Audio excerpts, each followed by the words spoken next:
안녕하십니까? 웨스트민스터 소요리 문답을 트레이닝 하츠 티칭 마인드라는 데일리 디보셔널로 함께 살펴보고 있습니다. 오늘 우리가 함께 나눌 문답은 제16문답입니다.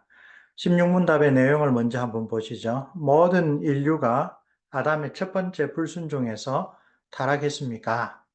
대답은 어, 아담과 맺으신 언약은 아담 혼자만을 위한 것이 아니라 그의 자연적인 후손들을 위한 것이기 때문에 그 자연적인 후손은 결국은 모든 인류가 되겠죠.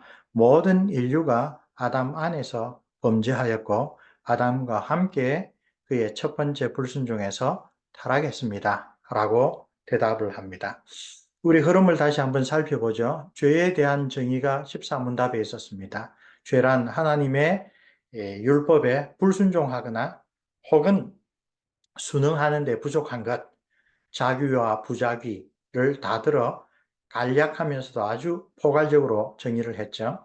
그런 다음 함께 지난 시간에 묵상했던 15문답은 첫 번째 범죄는 무엇인가? 아담이 하나님께서 금하신 선악과의 열매를 따먹은 행위를 이야기를 합니다. 그런 다음에 우리가 앞서도 이야기를 했던 아담이 인류의 대표로서 한 행동의 그 결과가 우리 모두에게 어떻게 미치게 되느냐. 제16문답은 원죄가 아담의 후손으로 태어난 모든 사람에게도 해당되는 까닭이 무엇인가를 한 걸음 더 나아가 설명합니다. 왜 아담의 첫 번째 불순종이 모든 인류에게 적용되는가 하는 질문에 대한 대답으로 16문답은 첫째로 인류의 연대성과 둘째로 아담의 대표성이라는 서로 아주 연결되어 있는 뗄래야 뗄 수 없이 함께 연결하여 생각할 수 있는 하나님의 섭리를 이야기를 합니다. 인류는 모두 아담의 가족으로 서로서로 연결되어 있다. 그리고 아담은 그 모든 인류를 대표하여 하나님의 그 생명의 언약을 순종하느냐 불순종하느냐라는 언약의 당사자로 세워졌다.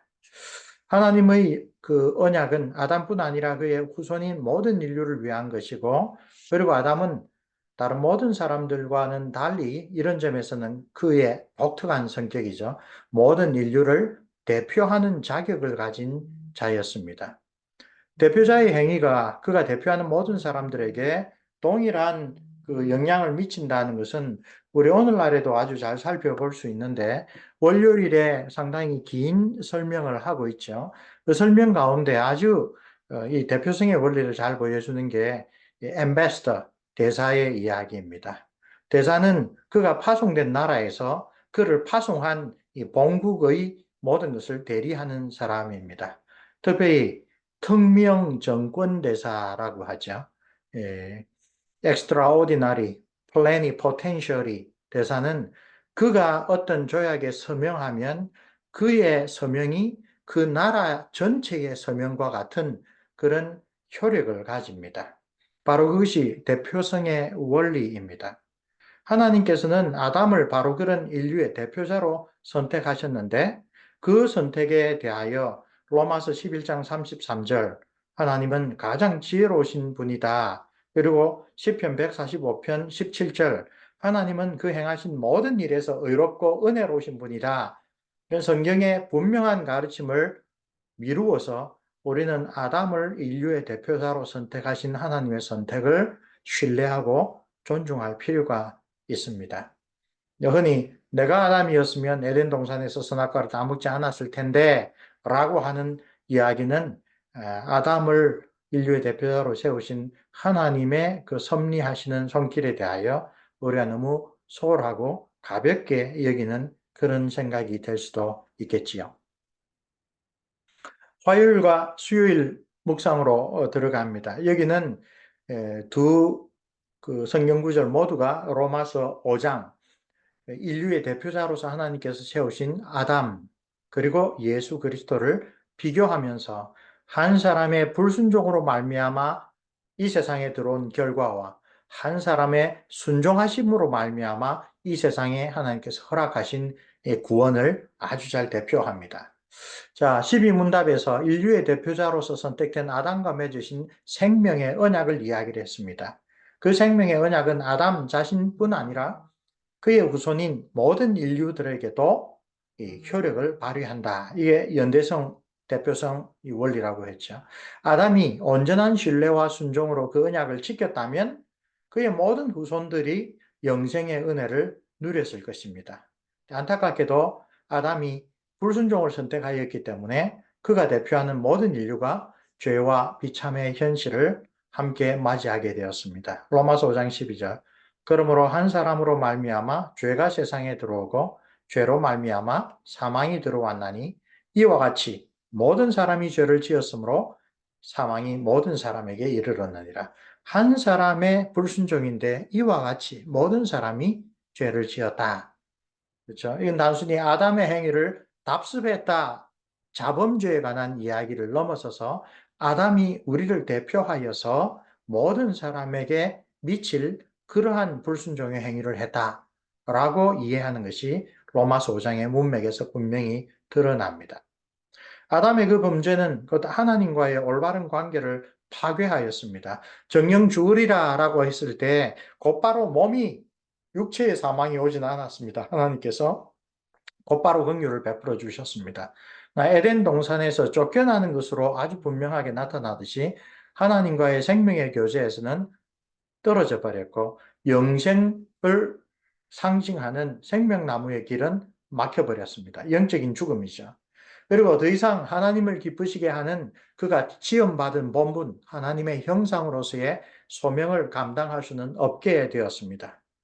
그리고 아담과의 연대성 안에서 성경은 모든 사람이 아담과 같은 죄를 지었으며 아담과 같은 죄와 비참에 빠졌다라고 선언합니다. 로마서 5장 14절. 그러나 아담으로부터 모세까지 아담의 범죄와 같은 죄를 짓지 아니한 자들까지도, 즉 개별적인 관점에서 말하면 아담이 했던 바로 그 행위, 선악과를 따먹는 일은 그 후손들은 그렇게 하지 않았습니다. 할 수도 없었습니다. 에덴 동산 밖에서 태어났습니다. 그러나 그들도 죄로 말미암은 결과인 사망의 종노릇하게 되었습니다. 이것이 모든 사람에게 미치는 원죄의 결과를 증거합니다. 아담의 불순종의 결과들이 우리에게 일어났다는 이야기입니다. 이 문답은 월화수에서 문답의 내용 자체에 대하여 다 소개하고 있습니다. 그래서 이 전반부 첫 번째 세션을 하면서 소요리 문답의 지침서라고 할 수 있는 대요리 문답이 가르치는 죄의 전파와 그 결과를 살펴보고 넘어가면 좋겠습니다. 대요리 문답 26문답입니다. 어떻게 원죄가 우리의 첫 부모로부터 그들의 후손에게 전달되는가? 원죄는 자연적인 출생에 의해 우리의 첫 부모로부터 그들의 후손에게로 전달되며, 그러므로 그들로부터 그런 방식으로, 즉 자연적인 출생으로부터 통하여 나온 모든 사람들은 죄 가운데 잉태되고 출생한다 라고 가르치고 있습니다. 이 문답을 몇 가지 요점을 들어 설명을 합니다. 첫째, 행위언약을 위반한 결과이다. 모든 인류는 아담의 첫 범죄를 전가받고 이 세상에 태어난다. 그러므로 행위언약, 다른 말로 생명의 언약을 어긴 것 때문에 모든 인류는 도덕적으로 그리고 영적으로 사망에 이르게 되었다. 왜냐하면 생명을 주시는 성령께서 그들을 떠나셨기 때문이다. 그러므로 우리는 출생하자마자 사망의 원리가 우리의 육체에 작동한다. 아까 로마서 5장에서 아담과 같이 선악과를 직접 따먹지 않은 사람도 결국 사망을 벗어나지 못하더라.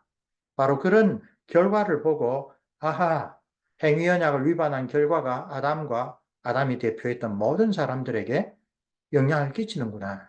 그 핵심은 생명의 성령께서 떠나셨기 때문이다. 이렇게 아주 깊이 있는 설명을 제시합니다. 하나님의 일반 은총을 통하여 인간의 육체적인 생명을 연장하는 기간은 연장될 수는 있지만 결국 사망을 영원히 막을 수는 없다. 행위 언약을 위반한 결과 사망이 모두에게 이르렀다라는 것은 아담의 후손으로 태어난 모든 사람들에게 미치는 그런 죄의 결과다. 그 다음에 두 번째 요점으로 도덕적으로 영적으로 죽은 인간의 삶. 우리는 출생 때부터 부패하고 죄악된 본성을 가지고 태어나기 때문에 이것을 오리지널 신, 원죄라고 합니다. 개인적으로 그리고 실제적으로 범죄를 우리가 저지른다. 이거는 자범죄, actual sin입니다. 우리가 태어날 때부터 하나님과의 거룩한 관계가 단절된 채로 죄의 결과를 짊어지고 원죄를 가지고 태어나기 때문에 그 열매는 선을 행하는 것이 아니라 마음의 생각과 입술의 말과 행위로 날마다 하나님의 율법을 어기는 그런 형편이 되는 것입니다. 세 번째로 죄의 유전 혹은 전가라는 말을 우리가 좀 올바르게 이해해야 할 필요가 있습니다. 원죄가 전가된다는 것을 이해하는 것은 대단히 어려운 일이지만 죄악된 본성이 생물학적인 유전을 통하여 옮겨진다는 생각을 확실히 뒷받침하는 것은 아니다.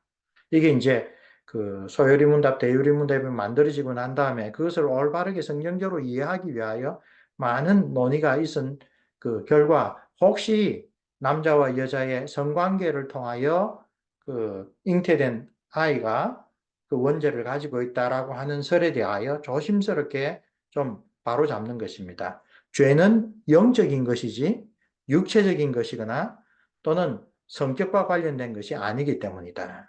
만일 원죄가 생물학적인 유전을 통해 부모로부터 자녀에게 전해진다면 아담이 아니라 우리를 낳은 부모의 죄를 물려받는 것이다.